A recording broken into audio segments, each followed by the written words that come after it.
Que bom estarmos na casa do Senhor nesse domingo que não está nem tão frio, nem tão quente, né? Está até agradável, mas que o Senhor esteja nos conduzindo nesse tempo que estaremos aqui refletindo sobre a vontade dEle para a vida da nossa igreja, não é?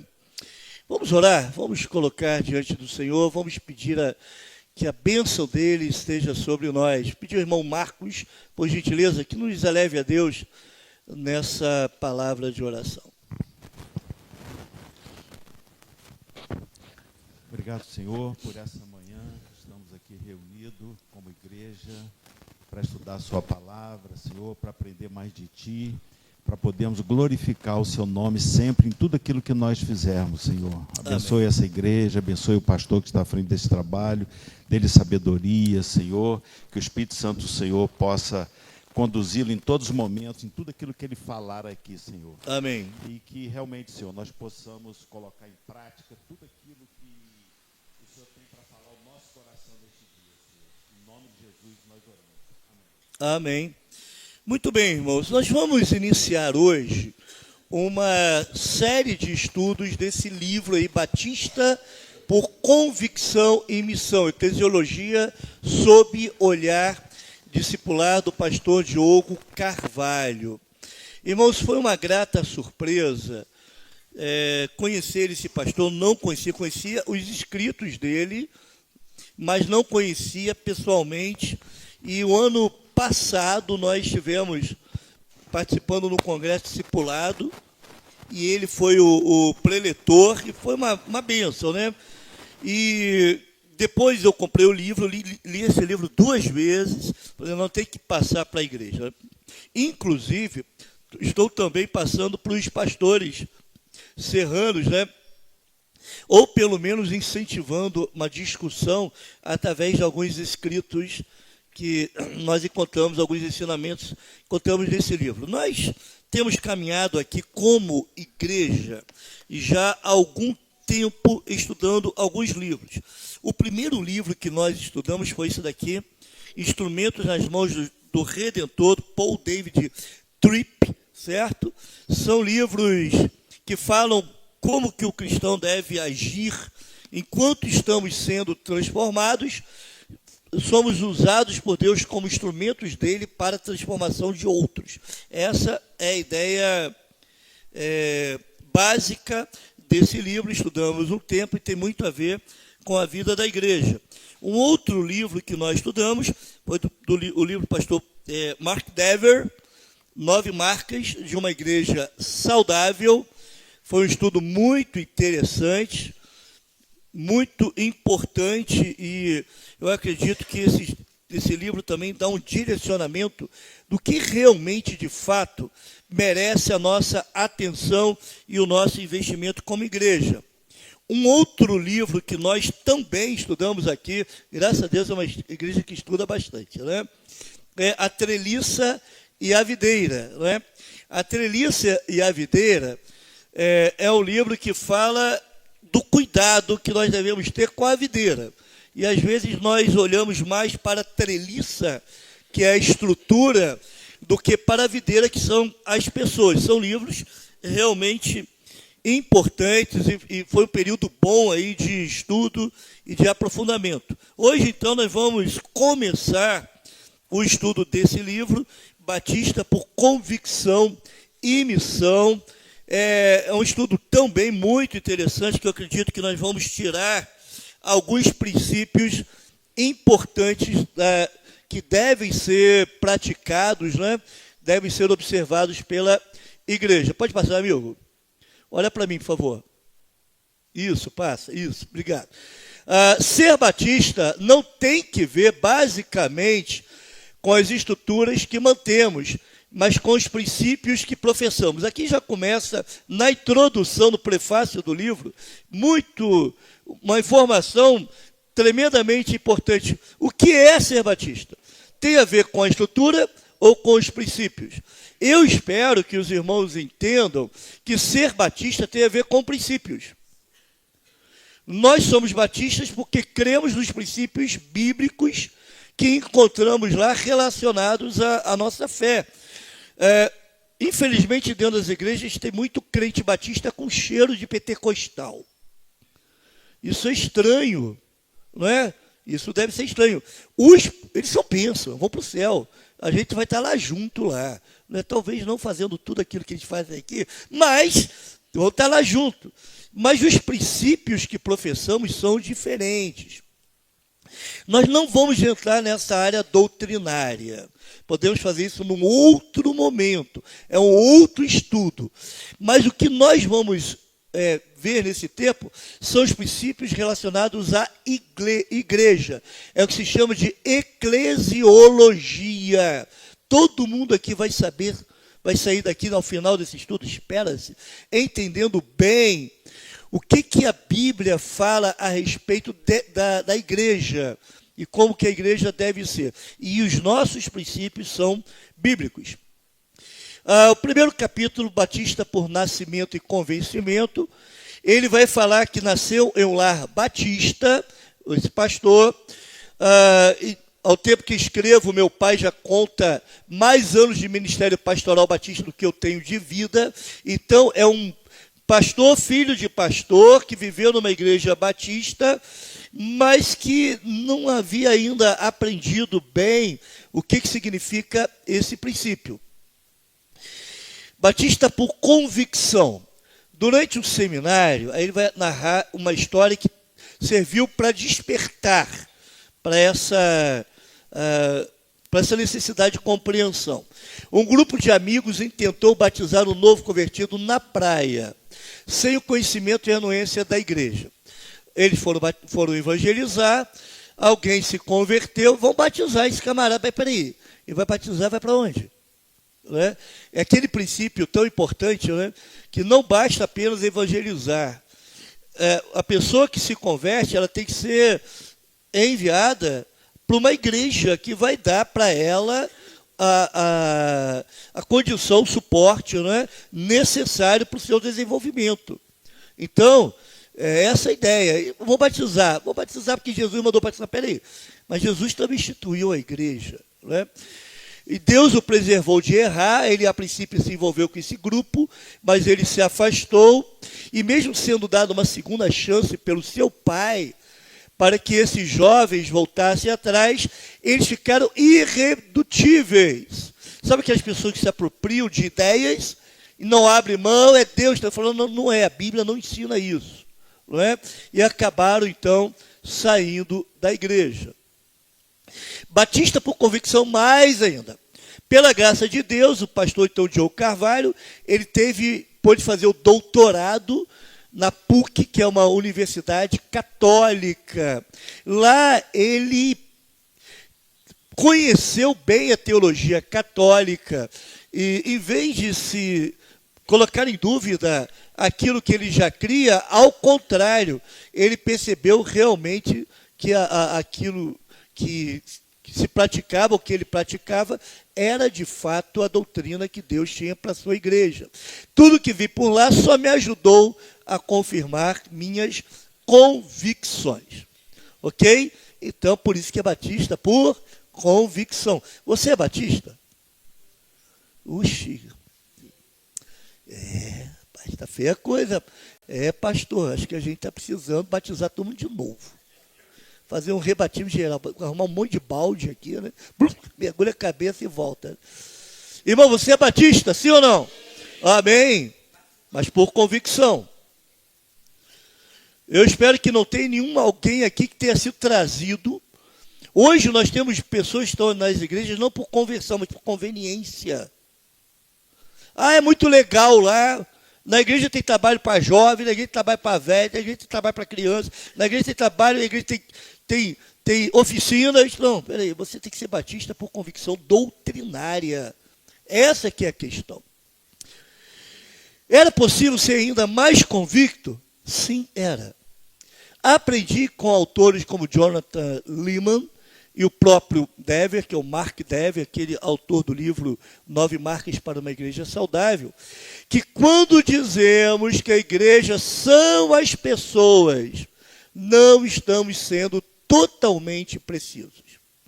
A igreja é sim pessoas, mas pessoas reunidas em um lugar, com um propósito. A igreja somos nós. Eu sou a igreja.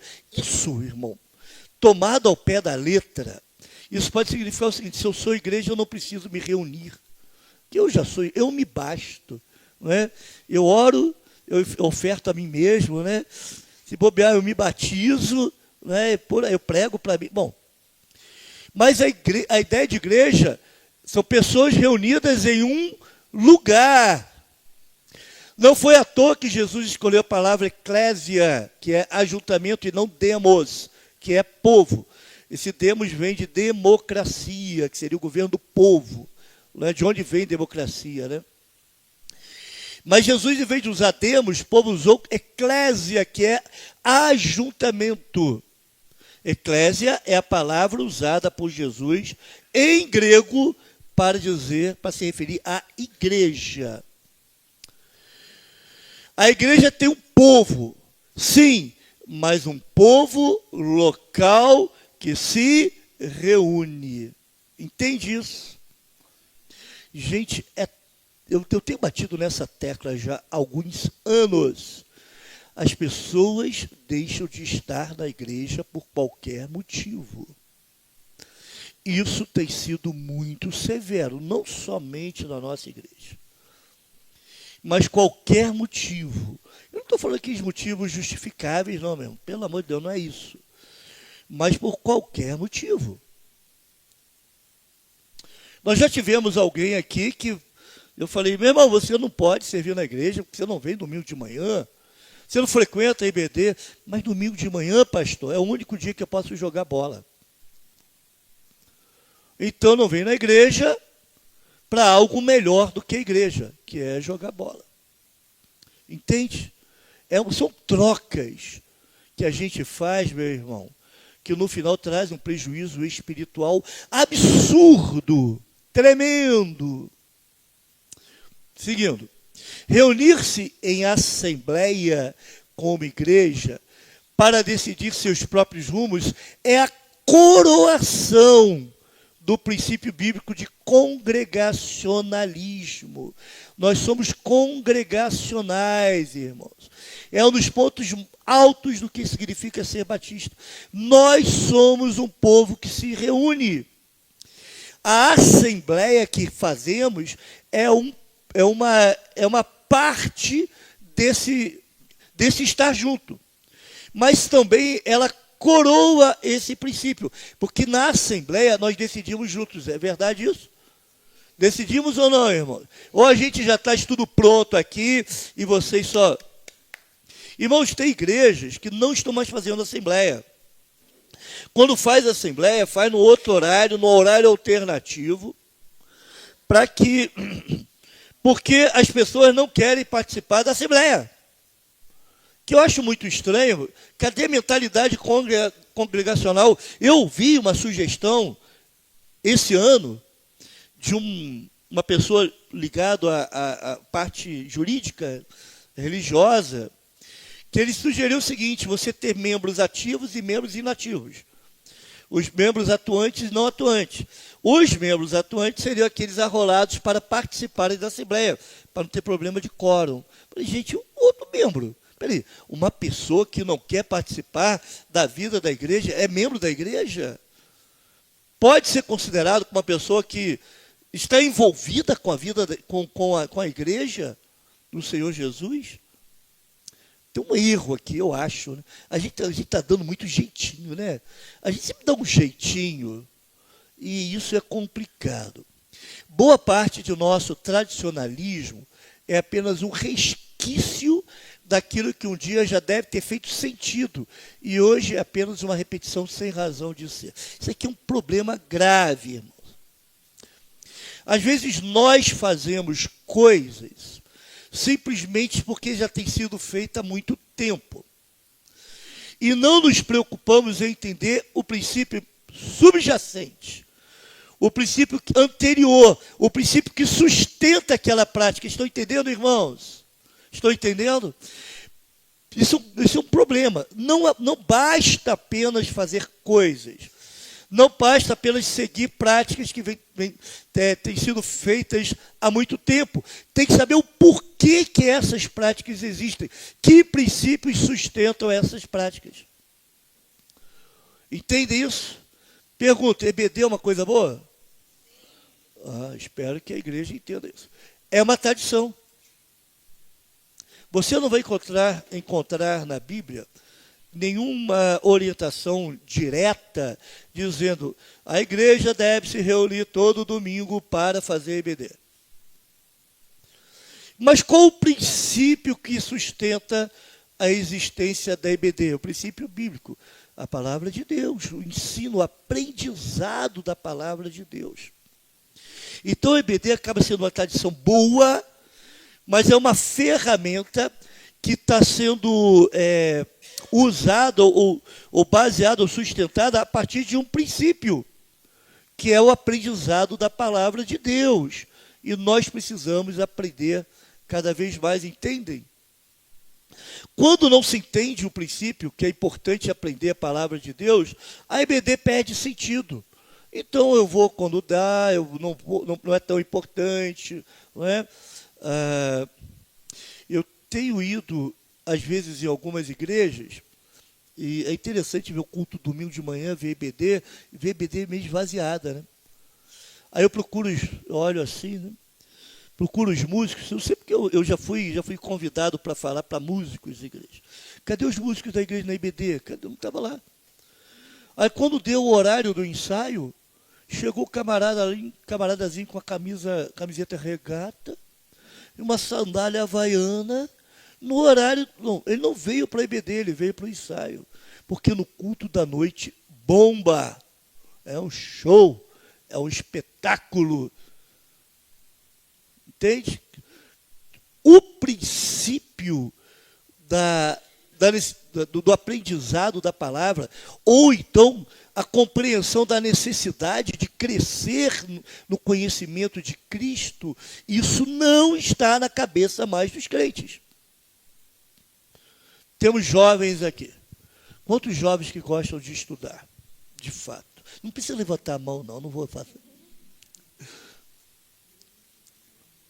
Mas está difícil hoje em dia, né? E essa dificuldade de estudar lá no mundo, eu estou dentro das igrejas também, irmãos. As pessoas não querem estudar, se aprofundar na palavra, entender o texto bíblico. Seguindo, isso é o que acontece quando paramos de reforçar o princípio e simplesmente reproduzimos as formas. Pois não, alguém está... Eu só vou pedir, irmãos, para as interrupções serem muito breves, porque eu tenho 141 telas. Então, para os irmãos entenderem o problema. Pois não? Eu estava lendo sobre o profeta Ezequiel, Sim. Que ele é um profeta e atalaia. Aí eu estava observando que é o momento do pastor passar a visão, é como se o pastor fosse também um profeta e atalaia, Sim. Passando a visão que a gente não tem para a igreja. Interessante essa palavra, porque todo profeta é um atalaia. E ali reforça a ideia de ser atalaia em Ezequiel, porque ele precisava passar aquela situação de exílio, precisava passar aquilo que o Senhor tinha para aquele povo quando saísse do exílio, mas também uma verdade escatológica para os finais dos tempos. Isso aqui, Ezequiel é um desafio de estudar. Mas é interessante, irmãos, que as pessoas entendam que é importante ouvir a palavra do Senhor. É importante entender a palavra do Senhor. Quando paramos de reforçar o princípio e simplesmente reproduzimos as formas, é um perigo. Ocorre que quando jogamos fora as formas, antes já havíamos descartado os princípios. Assim acabamos sem as formas e sem os princípios. Você tem andado em muitas igrejas, como eu também. Às vezes eu vou a alguns cultos, inclusive denominacionais, em que não se canta um hino. Aí eu levo o meu cantorzinho cristão e falo, gente, eu trouxe meu cantor. Eu falo isso na hora dos pastores. Eu trouxe meu cantor e vou levar de volta fechado. Como assim a gente passa uma associação toda e não se canta o hino? Mas por que está se abrindo mão de hinos? Por que se canta cânticos? E por que tem que cantar cânticos muitas vezes que tem uma teologia meio estranha, mas é agradável aos ouvidos? Porque o princípio não está sendo mais entendido nem observado. Então, quando o princípio não é entendido e observado, não é plenamente compreendido e aceito, daqui a pouco você rejeita a forma, porque antes você já rejeitou o princípio. Aí fica sem a forma e sem o princípio, que é algo muito grave, muito complicado. Irmãos, está complexo demais? Está dando para entender? Qualquer coisa, levanta o dedinho e fala, pastor, não entendi. Aí eu convido outro irmão para explicar, porque às vezes eu não consigo. Pode seguir. Precisamos mais do que nunca resgatar nossos princípios, nossa eclesiologia fundamental. Precisamos ser batistas por convicção. Esse barulho lá fora é aqui. É aqui. Se tiver algum celular ligado, desliga, por favor. Do contrário, seremos engolidos pelas novas tendências, ou ficaremos tão deformados que sequer seremos mais reconhecidos como batistas, perdendo o direito de nos identificarmos como tal. Pode passar. Pelo menos, se não quisermos ser com justiça acusados de incoerência, pelo fato de portarmos o nome sem possuirmos as características do grupo que esse nome representa. Vivemos hoje, como batistas, uma crise de identidade. Hoje, se você sair de uma igreja batista e for para uma igreja mais moderna, uma pentecostal ou neopentecostal, não sei como é que se designa, você não vai ter muito mais tanta diferença.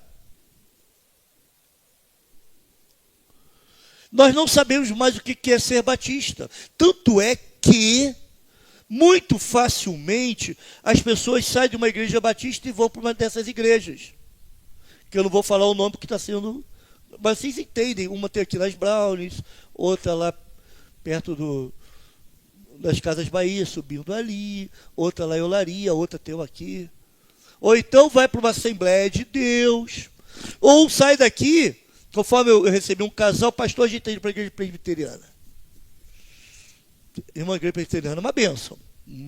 Por favor. Mas eles têm doutrinas que nós não consideramos que sejam bíblicas. Ok?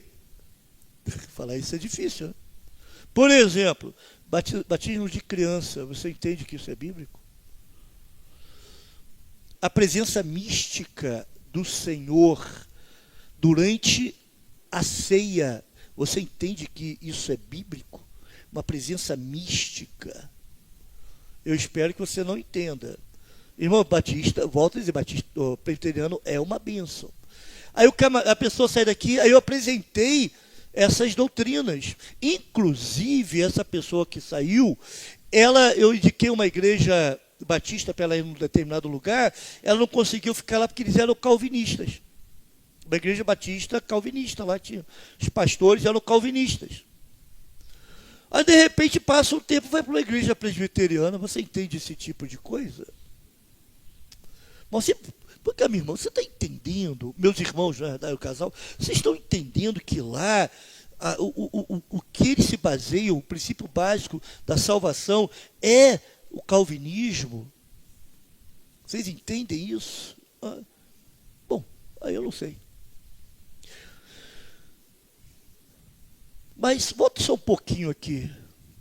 Irmãos, nós não podemos ser chamados de batistas se nós não observamos os princípios batistas.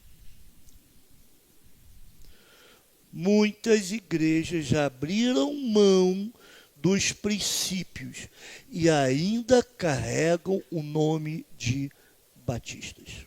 Debaixo desse guarda-chuva denominacional, tem muita gente, muitas igrejas abrigadas. Esse guarda-chuva está enorme. Eu acho que a gente precisa diminuir o tamanho do guarda-chuva. Vamos sofrer com isso? Vamos, irmãos. Da mesma forma que na igreja tem gente que não fica, porque não suporta esse jeito de ser batista. E nós não somos os dos mais tradicionais, hein? Pode passar, meu amigo. Princípios batistas em alta. Há uma pressuposição genérica de que todos nós, pastores batistas, conhecemos e subscrevemos a eclesiologia batista, o que não condiz com a realidade. É terrível dizer isso, mas nem todo pastor batista conhece os princípios bíblicos para a igreja. Para uma igreja de princípios bíblicos batistas retirados da própria Bíblia, obviamente. Nem todo pastor batista conhece as doutrinas relacionadas à igreja, às igrejas batistas. Ou aquilo que a Bíblia diz a respeito do que deve ser uma igreja. Tem um errinho ali, mas como o congregacionalismo e a autoridade da igreja para autogovernar-se. Nem todo pastor batista entende que um princípio básico de uma igreja batista é o congregacionalismo. Então eu, como pastor batista, eu não vou me reunir com um grupo lá atrás, em alguns momentos, para decidir a vida da igreja. Não é isso.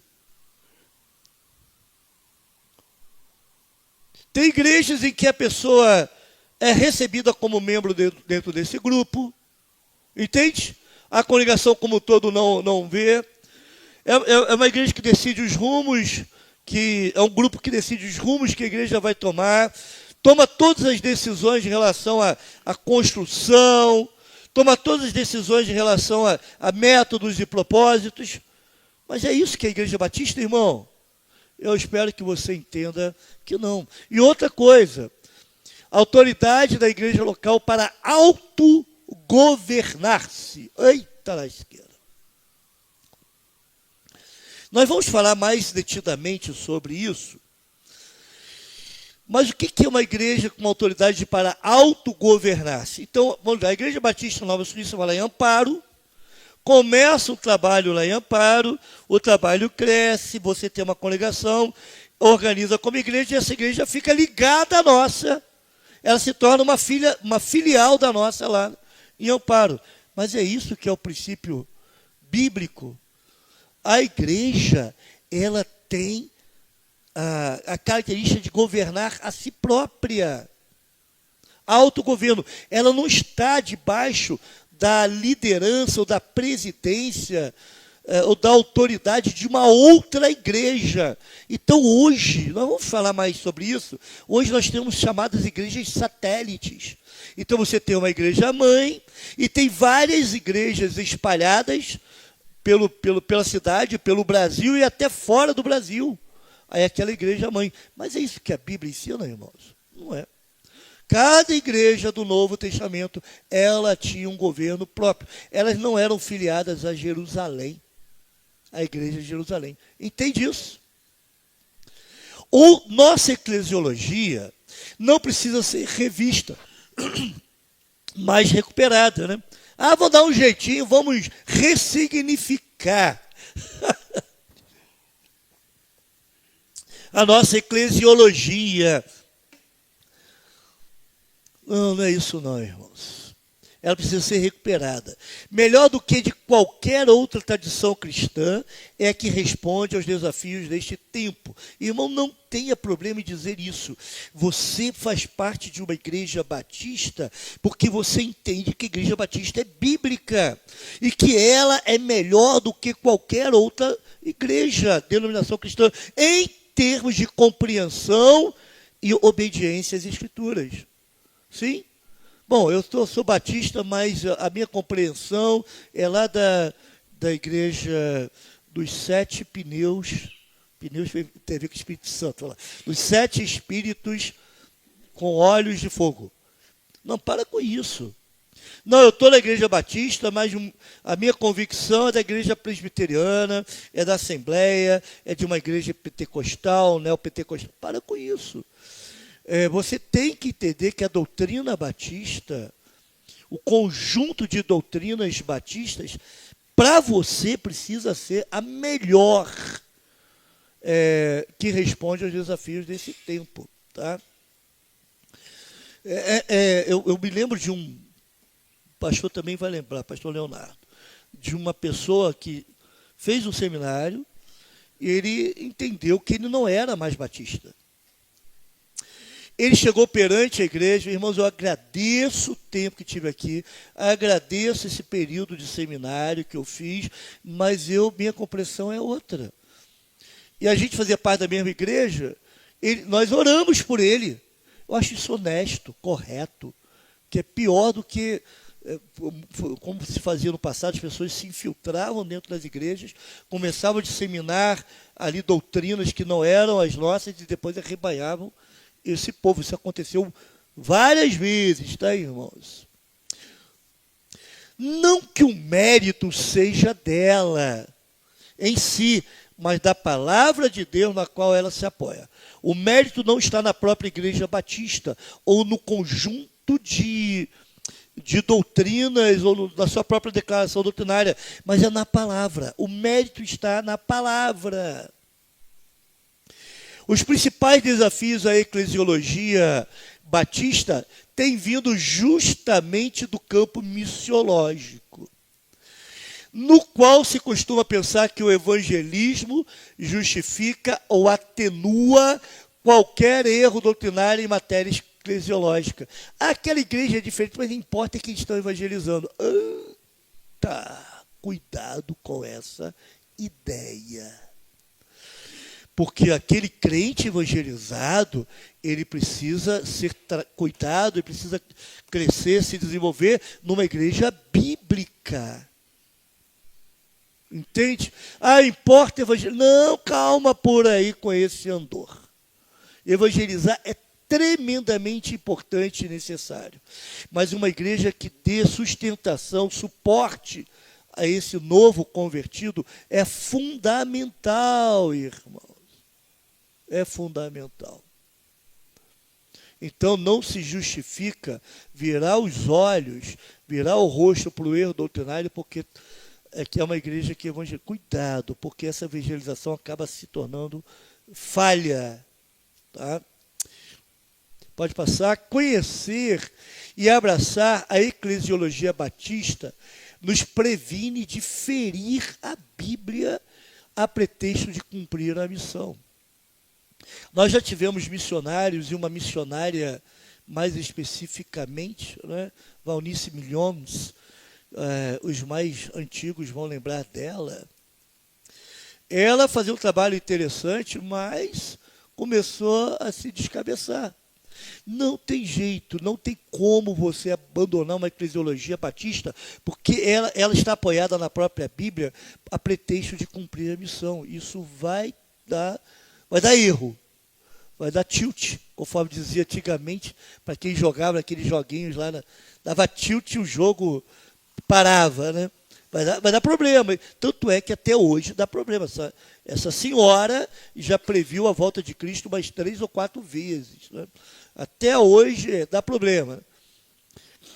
Sendo Jesus o nosso Senhor, Ele certamente espera que a ordem que nos deu seja cumprida nos termos dele e não dos nossos. Interessante isso. Não basta apenas cumprir a ordem de Jesus, mas tem que cumprir a ordem de Jesus da forma como ele deseja que seja cumprida. O jeito é dele, não nosso. Então temos que tomar muito cuidado com as criatividades que surgem por aí, não é? Temos que tomar muito. Vamos fazer um bloco lá fora para evangelizar o carnavalesco. Cara, às vezes a pessoa está dando vazão ao próprio desejo de estar lá, né? Me segura Jesus, né? Me segura Jesus, me segura Jesus. É mais ou menos por aí. Vamos fazer aqui uma programação e vamos apagar todas as luzes, a luzinha aqui, é uma música mais forte, porque está fora do domingo, a pessoa pode dançar, pode pular. Uau! Eu não estou entendendo não, mas será que isso daí está cumprindo a ordem de Jesus da forma como ele quer? É para atrair jovem. Ok, esse jovem é atraído e a partir daí o que acontece? O discipulado desse jovem. Eu estou gostando muito dessa proposta da convenção, da Junta de Missões Nacionais. A questão do discipulado, irmãos. Porque é a forma prescrita pela própria Bíblia. Ah, você vai evangelizar como? Fazendo discípulos. Não é fazendo eventos. Não é fazendo shows. Ah, está tendo uma evangelização lá na praça com um cantor tal, com a banda tal. Irmãos, alguns eu até gosto. Mas eu não vejo aquilo dali como culto. Não vejo aquilo dali como... Não vejo como... Há muitos são evangelizados. Uau, que isso? Calma, devagar. Devagar com isso. E eles estão sendo discipulados, estão sendo acompanhados, estão sendo cuidados. O tipo de igreja que multiplicamos importa tanto quanto o fato de as multiplicarmos. Olha, presta atenção nessa frase. O tipo de igreja que multiplicamos importa tanto quanto o fato de as multiplicarmos. Então, olha só, que coisa importante.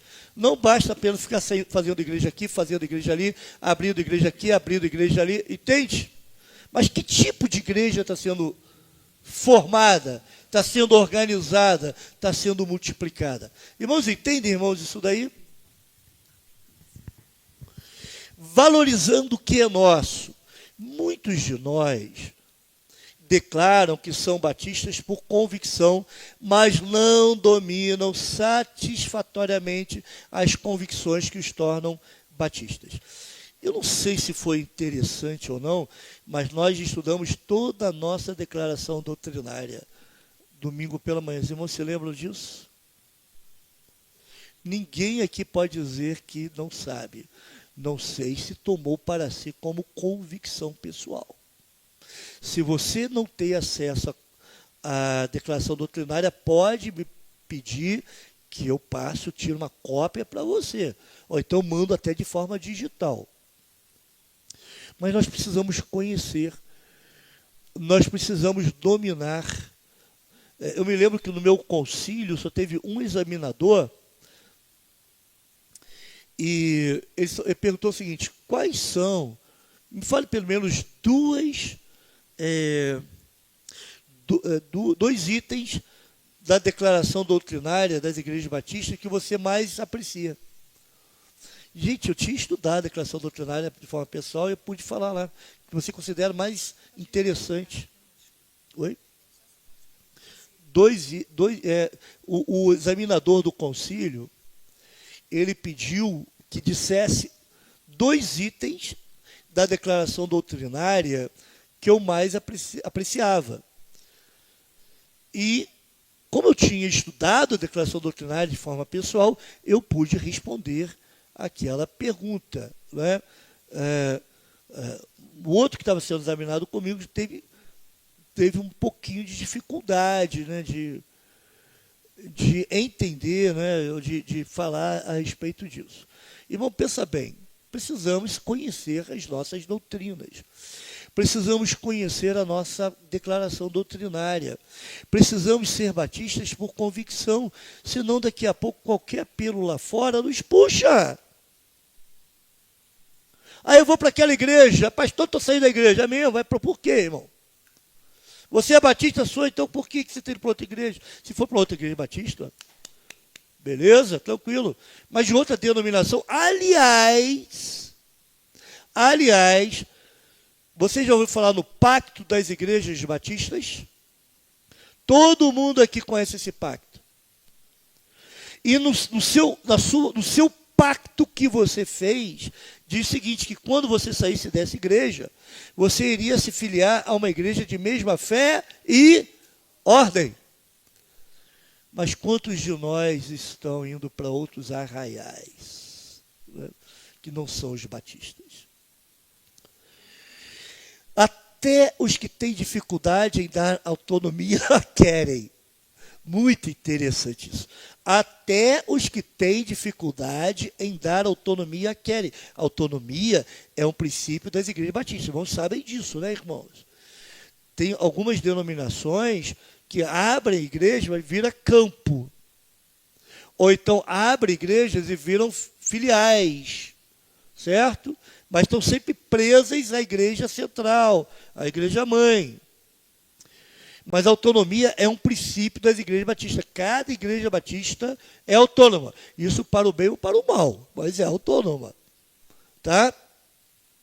A configuração de igrejas satélite fere a eclesiologia batista. Mas, pastor, não tem uma igreja lá chamada Atitude, que é assim? Não tem igreja da cidade, que é assim? Peraí, então eles não são batistas. Porque a igreja satélite fere a nossa eclesiologia. Coragem para tirar essas igrejas é que está faltando. Para confrontar essas igrejas que está faltando, irmãos. Porque não querem perder. Igrejas grandes, poderosas. Vou repetir. Desculpa, estou sendo severo hoje, né? Mas não tem como tratar de alguns assuntos. A configuração de igrejas satélite fere a eclesiologia batista. Deixe-me reforçar.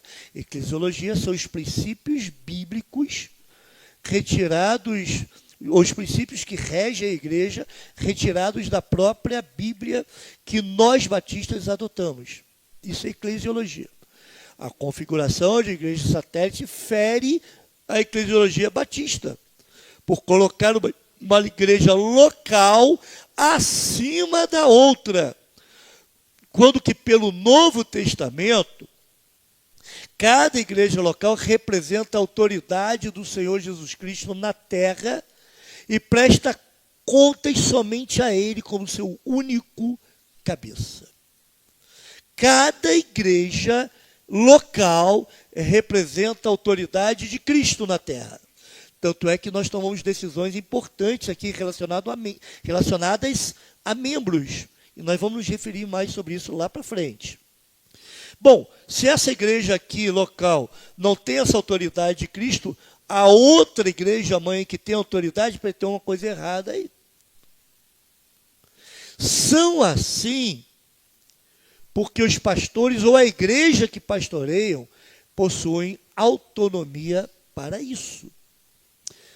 O preço pela visão e pelo jeito de ser da igreja de origem é tanto que ela quer, o apreço pela visão e pelo jeito de ser da igreja de origem é tanto que ela quer ter certeza de que reproduzirá uma filha à sua imagem e semelhança. Preste atenção, você tem uma igreja de origem, ela é autônoma? Sim. Ela tem algumas características importantes que ela acha interessantes? Sim.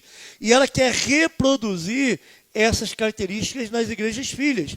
Quer que essas igrejas filhas mantenham essa mesma característica. Estão entendendo? Mas não a autonomia. Eles apreciam a autonomia que têm, mas não querem repassar a autonomia para as igrejas filhas. Tem uma coisa errada nessa lógica, não sei se você concorda comigo. Olha o que saudoso pastor João Falcão Sobrinho disse, se não me engano, no livro A Túnica in Consultio. Cada igreja é livre e soberana para assumir a posição que escolher. Mas as demais igrejas são igualmente livres e soberanas para aceitarem ou não tal posição. Sim? A igreja pode escolher a posição, qualquer posição? Pode. Mas as outras igrejas são obrigadas a aceitar isso de forma alguma. Entende, irmãos, aonde se deve chegar? Nós temos uma igreja que recebe o nome de Batista, que fica lá perto de uma praça da cidade, os irmãos sabem o que eu estou falando, que até hoje é chamada Igreja Batista. Mas ela ela se denomina assim, mas ela é considerada em desvio doutrinário. Ela não é mais Igreja Batista. Não é, deixou de ser Igreja Batista. Está com o nome lá, mas não é, porque está em desvio doutrinário. Nós precisamos aceitar isso, esse desvio doutrinário da igreja, de forma alguma, que nós somos batistas. Cristo é o único cabeça, não apenas da Igreja Universal. Essa Igreja Universal não tem nada a ver com o Edir Macedo, não, tá, gente? Mas com aquela igreja de todos os crentes. Mas também da igreja local. Bom, se Cristo é o único cabeça, e você tem várias igrejas locais, e Cristo deve ser o cabeça dessa igreja local, aí você tem esse pastor dessa igreja mãe, ele está acima do próprio Cristo. Ele se coloca nessa posição. Que Cristo é o único cabeça, mas tem um cabeça maior do que a dele, do que o próprio Cristo. Tem coisa errada aí nessa concepção, nessa ideia. A redenção do credo batismo, né? Muito interessante isso, porque isso aqui também dá pano para manga. Aliás, deu pano para manga. Irmãos, teve gente que foi morta e perseguida por causa dessa convicção do credo batismo. Deixe-me explicar o que é credo batismo. Quando você decide se batizar, uma pergunta é feita: você crê em Cristo como seu único e suficiente Salvador? Até hoje eu nunca vi ninguém dizer não, né? Até hoje. Mas normalmente a pessoa diz sim. O que ela está dizendo? Eu estou me batizando porque eu creio em Cristo como meu Salvador e Senhor. Certo? Isso, ela crê em Cristo, credo batismo. Por isso ela se batiza. Agora, quando uma criança é batizada, ela pode afirmar a sua fé de fato, que crê em Cristo de fato, tendo pleno conhecimento de quem é Cristo, plena consciência dos seus pecados, da gravidade dos seus pecados. Uma criança pode fazer isso, irmãos. Isso é pé do batismo. Então não tem como. Aliás, uma criança não precisa fazer isso. Porque até o momento que ela não tem essa consciência, ela está amparada pela graça. Então, caso ela morra, ela vai para o céu. Agora, a partir do momento que ela tem consciência do seu pecado, tem a consciência da necessidade de salvação e nega a Cristo, aí a coisa fica séria, né? Aí ela não vai ter mais o amparo da graça, ela precisa crer em Cristo. Não estou entendendo, irmãos? Alguma pergunta até aqui? Alguma dúvida? Por favor, falem. Ok. Durante séculos, a aliança entre a fé e política proporcionada pela cristandade ofereceu um ambiente confortável para a adoção do pé do batismo como política de Estado. Bom, foi Constantino que foi o Papa que instituiu a igreja. Acho que foi Constantino, sim, né? Foi Constantino. O que aconteceu? Depois dessa instituição papal, do imperador, perdão, a instituição do imperador romano, o cristianismo como sendo a religião do Estado, as pessoas que iam nascendo, elas automaticamente se tornavam cristãs. E por isso eram batizadas na infância. Isso foi acontecendo. O próprio João Calvino, quando esteve lá em Genebra, a influência dele era tão grande na cidade que qualquer pessoa que fosse contrária aos ensinamentos de João Calvino eram presas e muitas pessoas foram mortas. Esse som é aqui, cara. É aqui, ó.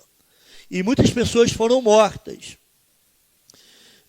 Dizem até que foram mais mortas pessoas nesse tempo ali, naquela região, do que pela Inquisição a Inquisição Católica, né? Quando perseguiram e mataram bruxas, que eram consideradas bruxas ou contrários ao catolicismo. Muito bem. Mas como o calvinismo, né, se tornou uma religião assumida pelo governo, as pessoas que iam nascendo, elas iam sendo batizadas, porque automaticamente faziam parte dessa igreja. Não é? Lá na Alemanha, até hoje, as igrejas recebem uma verba do Estado, não é isso, meu irmão? E também é recolhido uma verba devida de cada pessoa para manter isso. Bom, irmãos, estou entendendo a dificuldade do pé do batismo? As pessoas entram, mas não têm consciência do pecado. As pessoas entram, mas não têm consciência de quem é Jesus. As pessoas entram, mas sem a fé em Jesus. Isso foi um problemão.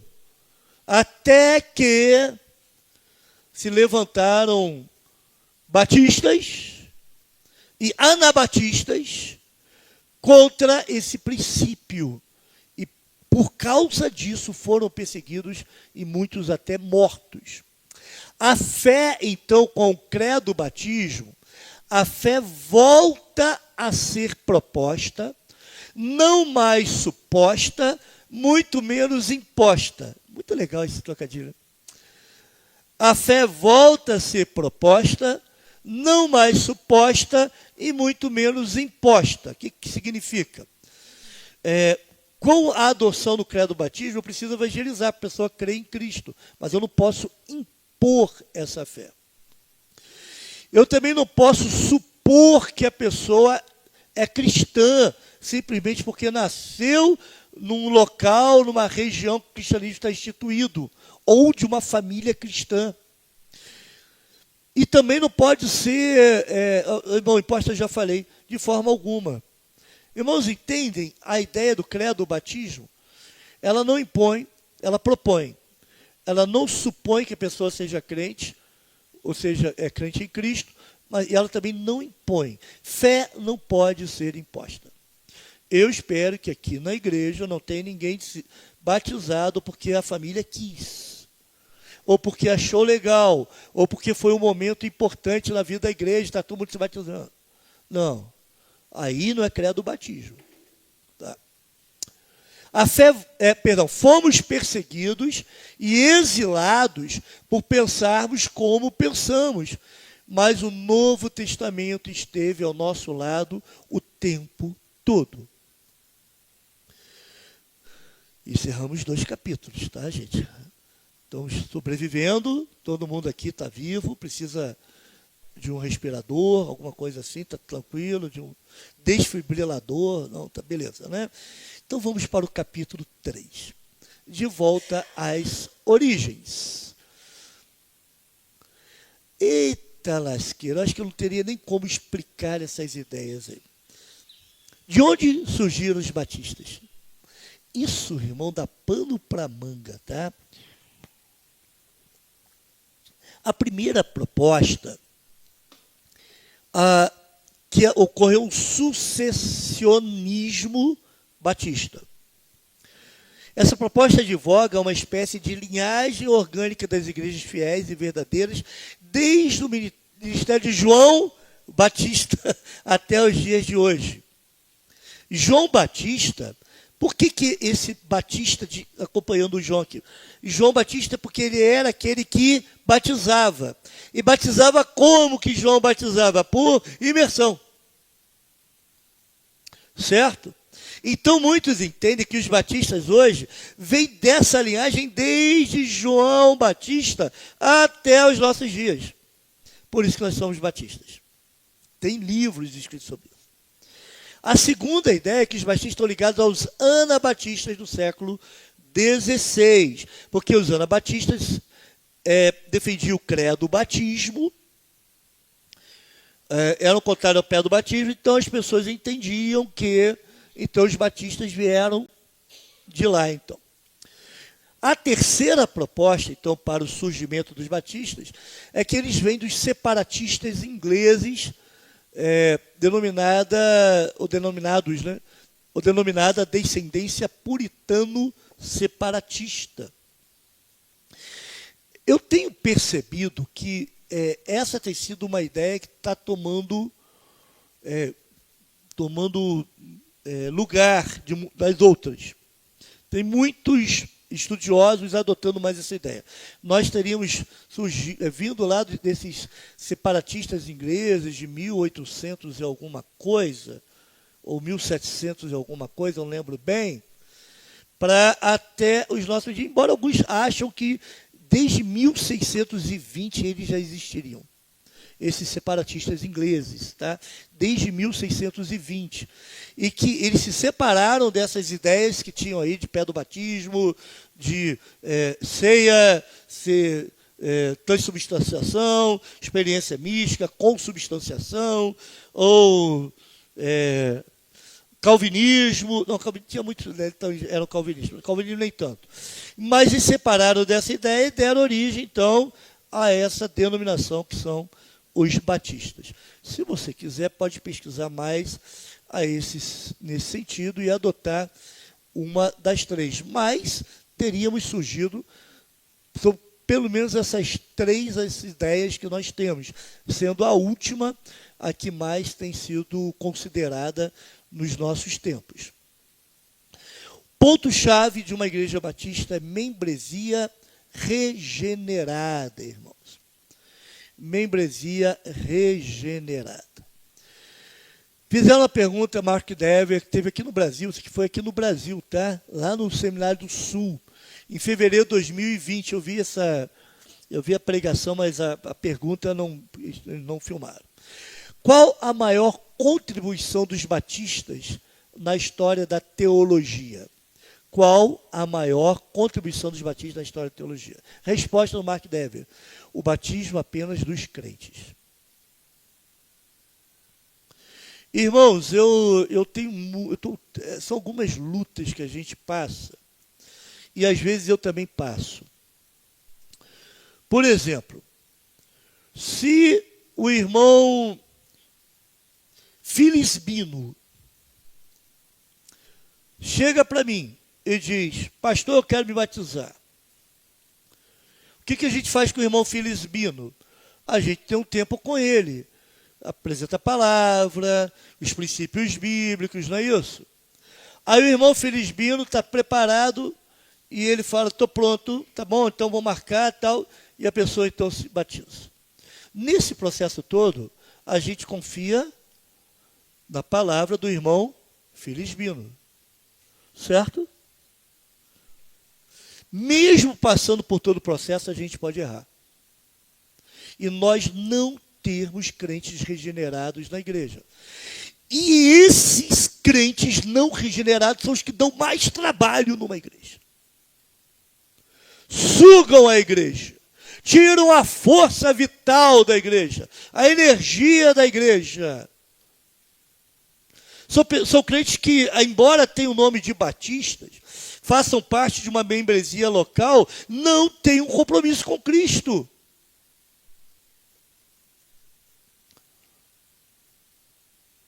De vez em quando eu pergunto: como é que está a sua vida com Deus?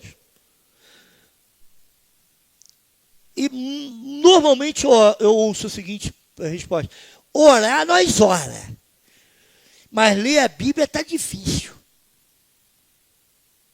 Eu não entendo, irmão. Eu não entendo, irmão. Como assim? Talvez você não tenha sido, você que responde dessa forma, talvez você não tenha recebido a Cristo no seu coração ainda. Ainda precisa de salvação, precisa de Jesus na sua vida. Pois não, meu irmão? Pastor, me lembrei o seguinte, porque uma coisa que me preocupa muito é que eu estou aqui, então eu estou aqui para acrescentar. Sim. Porque às vezes eu percebo realmente que, vez ou outra, não só aqui na nossa igreja, mas como também em outras, que o indivíduo está ali, parece que ele não pertence ali, e ele fica subtraindo o tempo todo, ele não deixa o trabalho andar, ele não deixa fluir. Aí eu já me perguntei, ele está trabalhando para quem? O Provérbios que fala de duas sanguessugas, né? Qual o nome dessas sanguessugas mesmo? Dá. Crente sanguessuga, só quer dá. Agora, você fazer ele mesmo dar, aí fica difícil. Irmão, crente regenerado, igreja precisa de membresia regenerada. O distintivo mais elementar dos batistas, de onde todos os demais se desdobram, é a membresia regenerada. Por isso que nós somos credo-batistas. Sim. Entende isso? Membresia. Na realidade, o nosso trabalho, muitas vezes como liderança, é identificar os membros que não são regenerados, para que sejam devidamente disciplinados. E se continuar na sua impenitência, sejam afastados da membresia. Por que a nossa igreja não cresce mais do que poderia crescer? 2 motivos básicos. Primeiro, porque está orando pouco. Segundo, pela presença de não crentes no nosso meio. Não é à toa que de vez em quando eu olho para a igreja e falo assim, muitos de vocês vão para o inferno. Nem todos aqui vão para o céu. Porque tem joio. Tem peixe ruim. Não é? Difícil isso. Mas a nossa luta, a nossa busca é de termos uma regenerada. Esse é o nosso intuito, essa é a nossa intenção. Nós não queremos crescer de qualquer jeito. Precisamos crescer de forma saudável, com crentes de fato, não com qualquer um que quer se agregar aqui. Membresia regenerada é aquele laço que amarra as 2 questões mais importantes de nossa origem: credo, batismo e governo congregacional. Sem membresia regenerada, a fé batista parece um emaranhado de pontas soltas e pode começar a desfiar. Se você não tem uma membresia regenerada, você acaba tendo um prejuízo no congregacionalismo da igreja. Sabe quando Paulo fala que nós precisamos ter o mesmo pensamento, a mesma mente? Como que eu vou ter um pensamento igual a uma pessoa que não creu em Cristo ainda e não tem a Jesus como seu Salvador e seu Senhor? Mais do que somente não batizar bebês. Então, credo batismo é mais do que somente não batizar bebês. Irmãos, quando alguém chega para mim e fala assim, posso apresentar o meu filho na igreja? Pode. Qualquer um pode. Eu não tenho problema nenhum. Contanto que tenha alguns encontros comigo. Pelo menos um ou 2 encontros. Por quê? Porque muitos acham ainda que aquele fato de chegar aqui e o pastor pega a criança e ora, é como se fosse um batismo. Aí, nesses encontros, eu vou falar 2 coisas. Em primeiro lugar, isso não é batismo. As 3 coisas.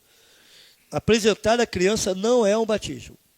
A segunda coisa que eu falo para eles, que há um compromisso que está sendo assumido de criar bem aquele filho.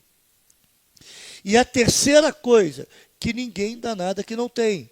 Se você quer criar o filho bem, quer criar o filho de acordo com a vontade de Deus, você precisa crer em Cristo. Você precisa ter Deus na sua vida. Certo? São 3 coisas que são faladas. Então, credo, batismo é mais do que somente não batizar bebês. O que estava em questão, lá na origem dos batistas, não era apenas o credo batismo, mas a noção de que a igreja local devia ser uma comunidade de crentes biblicamente batizados, que a ela aderiam por profissão de fé voluntária, como até hoje se vê no preâmbulo da Declaração Doutrinária da Convenção Batista Brasileira, CBB, de 1986. Entende? Crentes biblicamente batizados que a ela aderiam por profissão de fé voluntária. É isso. Os batistas não são apenas porque não batizam bebês, mas porque creem no princípio de que somente os discípulos autênticos que evidenciam a obra regeneradora do Espírito Santo devem se tornar membros de uma igreja autêntica. Irmãos, estão acompanhando comigo aqui? Está conseguindo acompanhar? Pode seguir, por favor. Igreja local. Fiquem em pé, por favor. Vocês podem ficar em pé.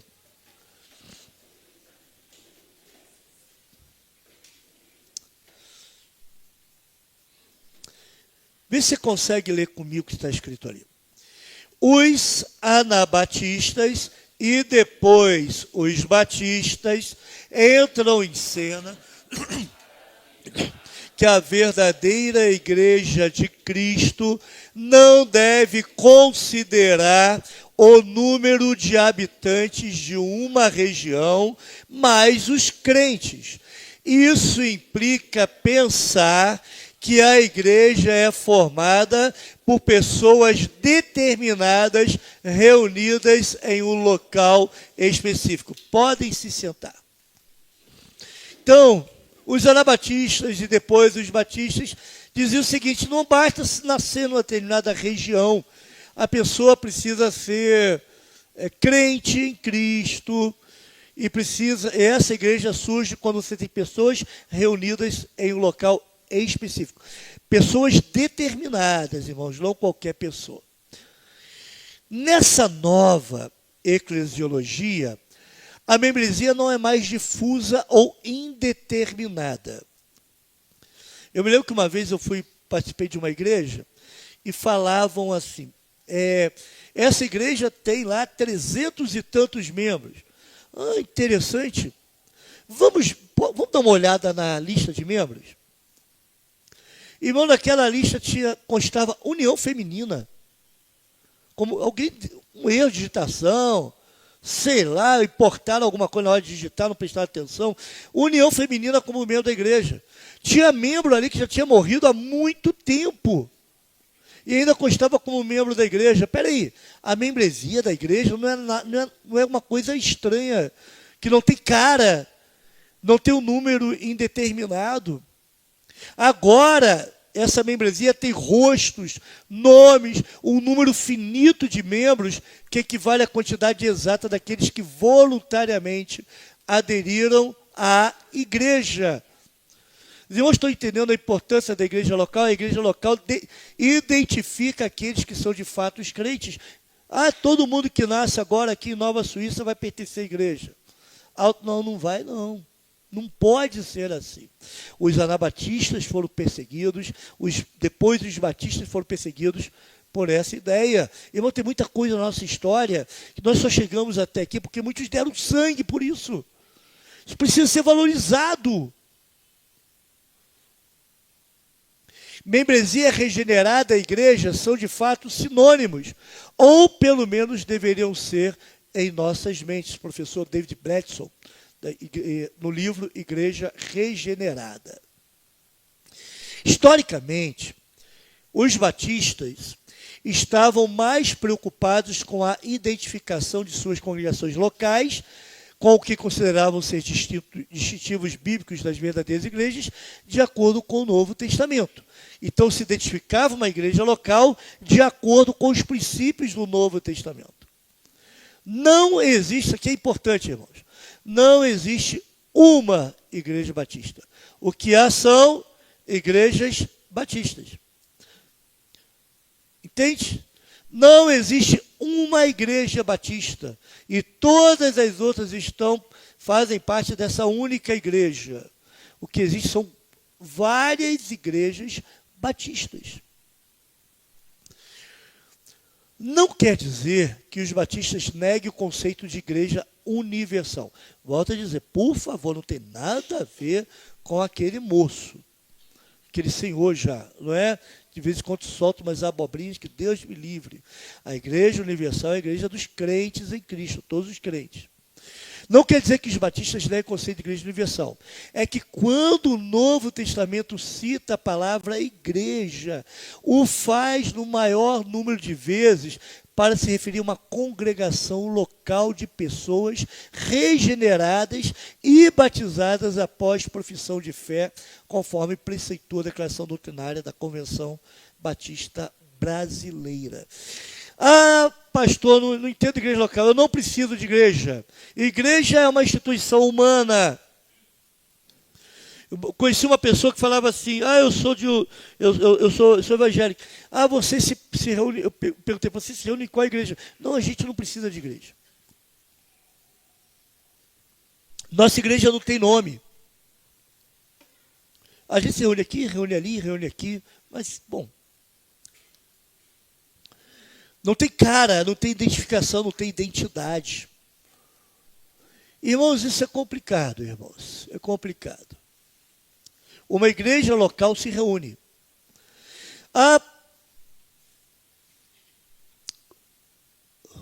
A Bíblia fala de igreja universal. Importante igreja universal, presta atenção. Se você acha que igreja local não é importante, então você tem que arrancar do Novo Testamento pelo menos 13 livros, que são as cartas de Paulo às igrejas, aliás, 12, porque tem uma que foi a Filemão, mas que se aplica também à igreja. Certo? Tito, as cartas de Tito se referem à igreja, ao trabalho dele na igreja. Irmãos, estão entendendo isso daí? Para nós batistas, a igreja local é o que há de mais relevante em matéria de eclesiologia.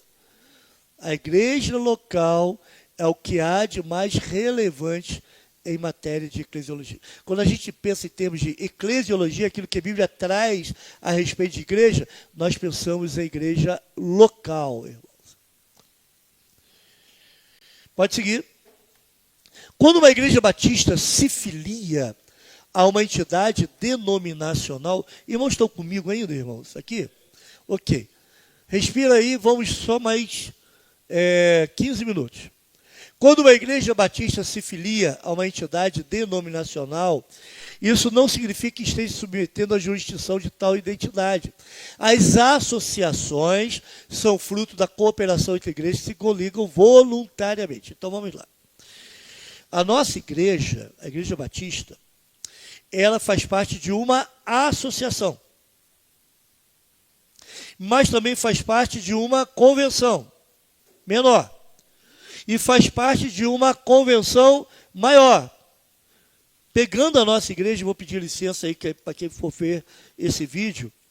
A nossa igreja faz parte de uma associação, que é a Associação Batista Serrana. Estamos ali por obrigação? Nós decidimos voluntariamente nos associarmos para juntos realizarmos, cooperarmos, para que a cooperação entre as igrejas faça a obra do Senhor. Mas também, como igreja, nós fazemos parte da Convenção Batista Fluminense, por decisão.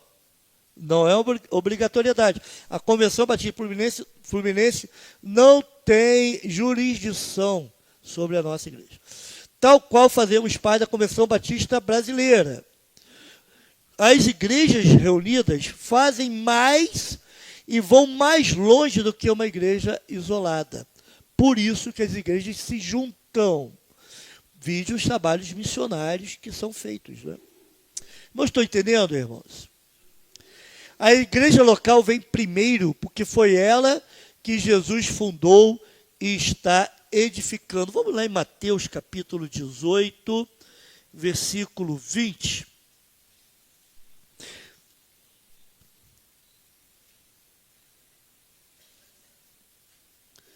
Mateus capítulo... está lá, está projetado. Vamos ler juntos, irmãos, como está projetado? Pois onde se reunirem 2 ou 3 em meu nome, ali estou no meio deles. Quem disse isso? Jesus que disse isso.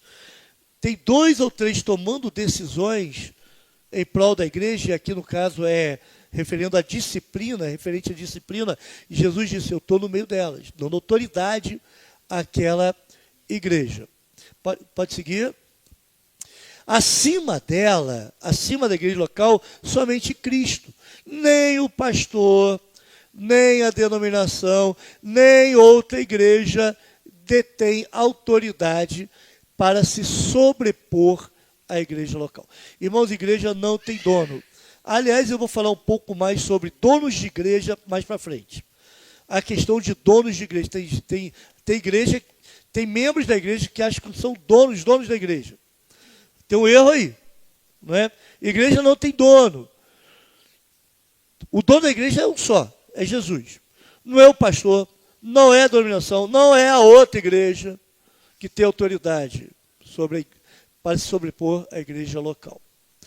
O pastor João Falcão Sobrinho, nasceu em 1930 e morreu em 2014, anota que nossa forma de governo democrático congregacional significa, de acordo com o pastor João Falcão, igrejas soberanas, a igreja em assembleia democrática é o seu poder máximo, autônomas em relação às outras igrejas e autorreprodutivas. Cada igreja pode dar origem a outras igrejas sem qualquer interveniência externa, intervenção externa. Igrejas soberanas, igrejas autônomas, igrejas autorreprodutivas. Mas onde está tudo isso na Bíblia? É o que buscaremos responder no próximo capítulo. Vamos lá. A autoridade da igreja local. Seguindo, a igreja é os seus membros. Preste atenção, por favor, nessa palavra do saudoso pastor Isaltino Gomes Coelho. A igreja é os seus membros. Não é a estrutura em que ela se insere. Não é o pastor. Então, essa ideia de personificação da igreja, a igreja baseada num personagem central, isso é muito complicado, porque essa pessoa vai embora, morre, a igreja começa a se esfacelar. A igreja não é os líderes, mas todos os membros são responsáveis pela igreja. Eles são a igreja. Os membros são a igreja. A igreja não são essas paredes, não é estrutura. Certo? Eles são a igreja.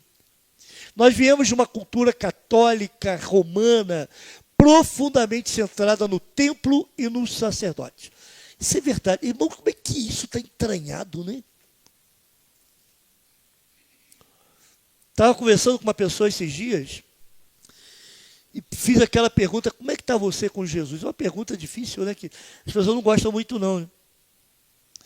Aí ela falou, orar, nós ora, conforme eu já falei. Mas a palavra é só quando eu vou na igreja. Isso é resquício do catolicismo. Pessoa só se lembra de Deus, pessoa só cultua a Deus quando vai na igreja. Fechou aquelas duas portas grandes ali, portas grandes, as pessoas se esquecem de quem é Deus, quem é Jesus, passam a tocar as suas vidas relaxadamente, não é? Como se Deus não existisse. Outra coisa, esse sacerdotalismo, né? Clericalismo, vamos dizer assim. Presta atenção no que eu vou falar. Quem tem que instruir a igreja é o pastor, embora isso seja uma função principal. Quem tem que pregar, quem tem que visitar, quem tem que discipular é o pastor. Aí o pastor toca, canta, dirige, prega, discipula, batiza. É o pastor. Será que isso é bíblico, irmãos?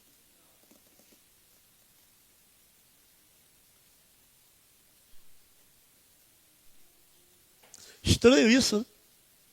Mas muitas pessoas aqui creem nisso. Quer ver uma pergunta básica? Quantas pessoas você discipulou esse ano? Vou voltar a perguntar, para você que não está muito acordado.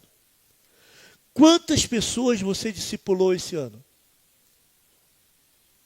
E sabe o que faz muita gente não discipular? Tem alguém para discipular. Tem lá um pastor que é pago para isso. Uau! Eita mentalidade diabólica. Pastor é pago para fazer aquilo que compete a você fazer? Então, meu irmão, você não sabe o que é a igreja. Você não entende o que é a igreja. Quer ver outra coisa? Muita influência do clericalismo. O louvor está cantando. Que se dane a congregação. O importante é uma banda aqui na frente. A gente pode até apagar as luzes do templo, porque importantes são aqueles que estão aqui na frente. É o que eles fazem. Mas peraí, o louvor, ele é feito por quem está na frente? Ou o louvor deve ser congregacional, irmão? Ok. Mas quantas vezes a congregação não é ouvida? Quantas vezes, aí eu vou puxar as nossas orelhas, o instrumental está tão alto que você não consegue ouvir o irmão do lado cantando. Tem um erro isso. Mas sabe, essa mentalidade clerical, não, deixa que eles apresentam, eu sou um mero assistente, eu só vou assistir o culto. A minha participação não é importante, importante eu ver o que eles fazem. O meu envolvimento, eu saio incógnito, né? Irmãos, tem membro da igreja, eu olho para aqui, eu vejo daqui, eu fico assim incomodado, sabe? Parece que o que está sendo cantado, aquilo que está sendo pregado, a pessoa está impassível. Botou um monte de botox. E a pessoa fica assim, ó. É o tio Paulo. Sabe o tio Paulo que foi levado morto para o banco? Sabe? Coitado. Não é? Mas não é, irmão, eu não sei, quem está aqui na frente, que de vez em quando tem essa sensação que você está falando, a pessoa não está lá. Ela está lá no mundo de Bob, mas só para os antigos, né? Está lá no reino de Nárnia. Está lá no, sei lá onde que está, meu. Irmãos, o culto é congregacional. Você precisa estar envolvido com o que está acontecendo. Eu estou interessado. Meu coração está nisso. Porque senão você entra e sai da igreja do mesmo jeito, sem ter cultuado de forma alguma. Isso pode ser resquício católico. De repente você é um católico e pensa que é crente. Né? Tinha um amigo que eu tentava fazer com ele entender essa questão do evangelho. E ele, sarcasticamente, ele falava assim, puxa, ele fala assim, eu era crente que sou católico. Não, eu sou crente que era católico. Ele usava esses trocadilhos só de brincadeira. Eu sou crente, como é que é? Eu era crente que era católico, alguma coisa assim. Até que um dia encontrei ele falando em suicídio, uma garrafa de bebida na mão. Não quis saber de Cristo. Não quis saber de Jesus. Irmãos, cuidado. De repente você está aqui dentro, mas você ainda está carregando seu coração. Você está carregando algum resquício católico. Quem sabe você ainda não é batista por convicção. Quem sabe você não conhece as doutrinas batistas. Você precisa saber, você precisa ser batista, mas por convicção. Por mais que repitamos que a igreja são os membros, tenho a impressão de que superar a imagem popular de que a igreja é o local de culto ainda é difícil. Vamos à igreja, né? Peraí. A igreja, aqui é um local de culto, irmãos. A igreja somos nós. Isso daqui sem gente dentro não significa absolutamente nada. Cristo, Pedro e o poder das chaves. Cristo, Pedro e o poder das chaves. O que é esse poder das chaves? Isso nós veremos no próximo domingo, se Deus quiser, às 9h. Quais são os princípios bíblicos que sustentam tudo isso que nós falamos até agora? Está em Mateus capítulo 16, de 13 a 9. Vamos orar, irmãos? Por favor, se coloquem em pé.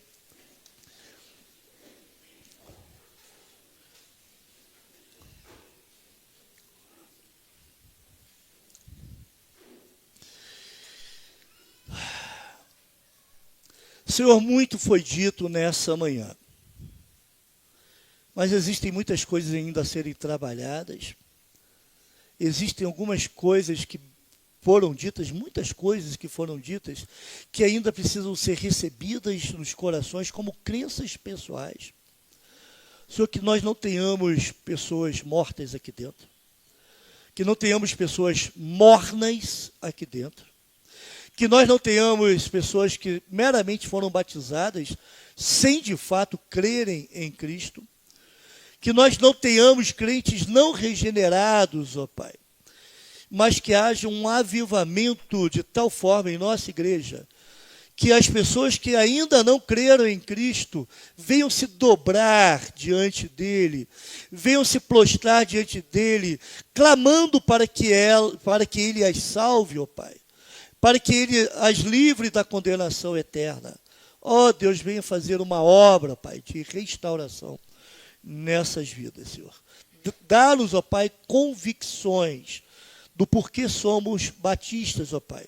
Mas, antes de tudo, dá-nos convicções da Tua palavra, porque tudo aquilo que nós falamos está apoiado, fundamentado na Tua palavra. Que a palavra receba de cada crente a devida importância, que cada crente olhe com a devida seriedade para as Escrituras. Ó Deus, venha fazer a Tua obra em nosso meio.